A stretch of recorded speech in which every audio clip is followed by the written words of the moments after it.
എടി ലോകത്തിലെ 90% ആൾക്കാരും കാണുന്ന കളി ഏതാണെന്ന് നിനക്കറിയാമോ? എനിക്കറിയാം, നിങ്ങൾ എന്നെ വിളത്തോണ്ടാ ഞാൻ പോവാത്തത്.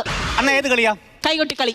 ആടെ കിടക്കുന്നു. കൈകൊട്ടി കളിയല്ല, ഫുട്ബോളാണ് ലോകത്തെ ഏറ്റവും കൂടുതൽ ആൾക്കാർ കാണുന്നത്. അതെങ്ങനെ? ഇതിനെപ്പറ്റി വല്ല വിവരം ഉണ്ടെങ്കിലല്ല പറഞ്ഞിട്ട് കാര്യമുള്ള. ഹലോ, എന്തോ പുച്ചിക്കുവാണോ? ഉച്ചയ്ക്ക് മെസ്സി അറിയാം നിനക്ക്? നല്ല മധുര. അത് ലസ്സി. എന്റെ ദൈവമേ, സത്യം പറഞ്ഞ ഫ്രാൻസിലെ എംബാപ്പയുടെ കാര്യം ചോദിക്കണമെന്നുണ്ട്. ഇവള് പറയും പന്തളത്തെ ഇവിടെ അപ്പാപ്പനാണ്, അതുകൊണ്ടാണ് ഞാൻ ചോദിക്കാത്തത്. അയ്യോ, ഭയങ്കര വിവരം. നിന്നൊന്നും പറഞ്ഞിട്ട് കാര്യമില്ല. നിങ്ങൾ അങ്ങനെ തന്നെ കൊച്ചാക്കൊന്നും വേണ്ട. അതൊക്കെ എന്റെ അച്ഛൻ. അയ്യോ, എന്റെ അച്ഛൻ എന്തോ ഫുട്ബോൾ കളിയാന്നറിയാവോ? ഇപ്പഴും വേണമെന്ന് വെച്ചാ കളിക്കുക. അച്ഛൻ വേണ്ടാന്ന് വെച്ചിട്ടാ. ശരിയാ. കുളിച്ചോണ്ടിരിക്കുമ്പോ സ്വന്തം കാല് തേച്ച് കഴുകണമെന്നുണ്ടെങ്കിൽ ഇവർ അമ്മ പിടിച്ച് കല്ലേ വെച്ച് ഉരയ്ക്കണം. ചൂരനില്ല ചെതുമ്പിന് കളയുന്ന പോലെ. ഇപ്പോഴും കളിക്കുമ്പോ അങ്ങനെ തനങ്ങാ പറയാന്നോ എന്റെ അച്ഛൻ? അങ്ങനെയാണോ പറഞ്ഞു വരുന്നത്? അയ്യോ, എന്റെ അച്ഛൻ അറിയപ്പെടുന്ന ഒരു ഫുട്ബോൾ കളിക്കാരനായിരുന്നു. ഒരു ഓണ സമയത്ത് എനിക്ക് ഇപ്പോഴും ഓർമ്മയുണ്ട്. എന്റെ അച്ഛനൊരു സിസർ കട്ട്. ആ നാട്ടുകാർ മൊത്തം അച്ഛൻ ഇങ്ങനെ ചുറ്റിന് പിടിച്ചേക്കുമായിരുന്നു, അറിയാവോ? അത് സിസർ കട്ട് അടിച്ചോണ്ടല്ല,